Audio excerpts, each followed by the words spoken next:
जय श्री कृष्ण दोस्तों। ट्रिपल के में आपका स्वागत है। तो आइए सुनते हैं कार्तिक महात्म्य अध्याय 1। नैमिषारण्य तीर्थ में सूत जी ने 88,000 शौनकादि ऋषियों से कहा, अब मैं आपको कार्तिक मास की कथा विस्तार पूर्वक सुनाता हूँ, जिसका श्रवण करने से मनुष्य के सभी पाप नष्ट हो जाते हैं और अंत समय में वैकुंठ धाम की प्राप्ति होती है। सूत जी ने कहा, श्री कृष्ण जी से अनुमति लेकर देवर्षि नारद के चले जाने के पश्चात सत्यभामा प्रसन्न होकर भगवान श्री कृष्ण से बोली, हे प्रभु, मैं धन्य हुई, मेरा जन्म सफल हुआ।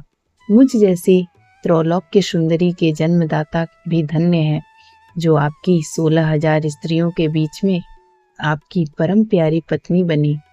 मैंने आपके साथ नारद जी को वह कल्प वृक्ष आदि पुरुष विधि पूर्वक दान में दिया, परंतु वही कल्प वृक्ष मेरे घर लहराया करता है। यह बात मृत्यु लोक में किसी स्त्री को ज्ञात नहीं है। हे त्रिलोकीनाथ, मैं आपसे कुछ पूछने की इच्छुक हूँ।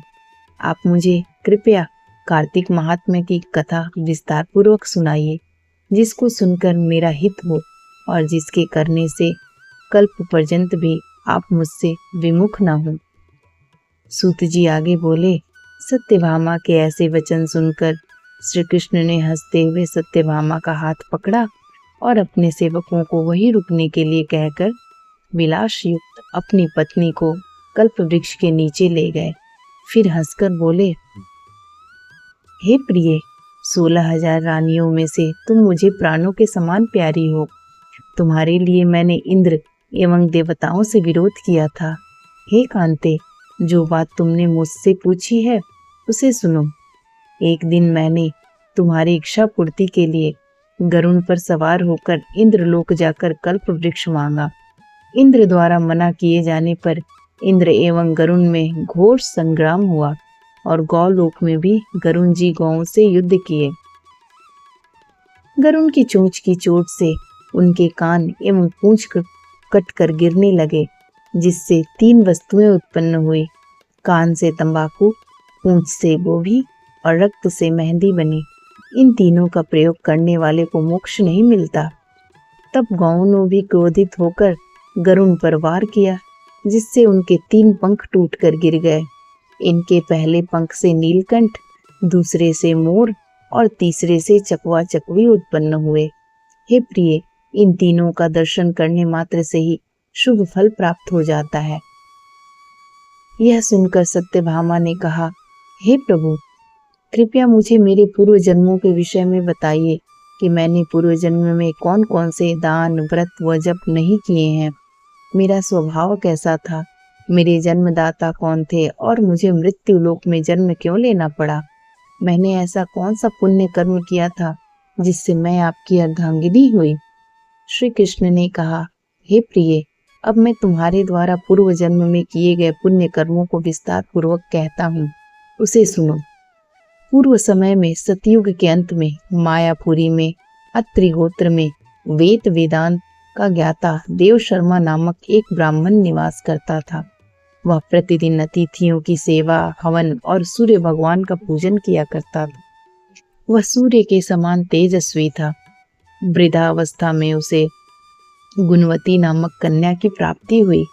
उस पुत्रहीन ब्राह्मण ने अपनी कन्या का विवाह अपने ही चंद्र नामक शिष्य के साथ कर दिया। वह चंद्र को अपने पुत्र के समान मानता था और चंद्र भी उसे अपने पिता की भांति सम्मान देता था। एक दिन वे दोनों कुश और समिधा लेने के लिए जंगल में गए। जब वे हिमालय की तलहटी में भ्रमण कर रहे थे, तब उन्हें एक राक्षस आता हुआ दिखाई दिया। उस राक्षस को देखकर भय के कारण उनके अंग शिथिल हो गए और वे वहां से भागने में भी असमर्थ हो गए। तब उस काल के समान राक्षस ने उन दोनों को मार डाला।